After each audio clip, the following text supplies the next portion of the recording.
మూలిగే నక్క మీద తాటిపండు పడ్డట్టు దారుణ పరాజయం తర్వాత వైసీపీ పార్టీ పరిస్థితి అంతంత మాత్రంగా మారింది. జగన్మోహన్ రెడ్డి కూడా పార్టీని ఎలా నడపాలో తెలియక పాపం సగం రోజులు బెంగళూరు ప్యాలెస్లోనే గడుపుతున్నటువంటి పరిస్థితి.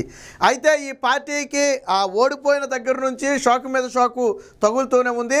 దారుణ పరాజయానికి ప్రధానంగా జగన్మోహన్ రెడ్డి ప్రధాన కారణం అని భావించిన కొంతమంది నేతలు పార్టీ నుంచి అయితే తప్పుకుంటున్నారు. సరే, వాళ్ళు వేరే పార్టీలో చేరతారా, రాజకీయాలకు దూరంగా ఉంటారా అనే అంశాన్ని పక్కన పెడితే వైసీపీలో ఉండేందుకైతే ఇష్టపడటం లేదు. దానికి ఇప్పటికే బాలినేని శ్రీనివాస్ లాంటి జగన్మోహన్ రెడ్డికి అత్యంత సన్నిహితులు ఆ పార్టీకి దూరం అవటం, నిన్నగాక మొన్న ఆ వాసిరెడ్డి పద్మ లాంటి మాజీ మహిళా కమిషన్ చైర్మన్ కూడా పార్టీకి దూరం అవటం, ఇప్పుడు ఆ సీనియర్ నేతగా పేరొందినటువంటి అవంతి శ్రీనివాస్ వైసీపీ పార్టీలో మంత్రిగా కూడా చేసినటువంటి వ్యక్తి అవంతి శ్రీనివాస్ కూడా తన ప్రాథమిక సభ్యత్వానికి అలాగే పార్టీ పదవులు అన్నిటికీ కూడా రాజీనామా చేస్తున్నట్టుగా కొద్దిసేపటి క్రితం అయితే ప్రకటించడం జరిగింది.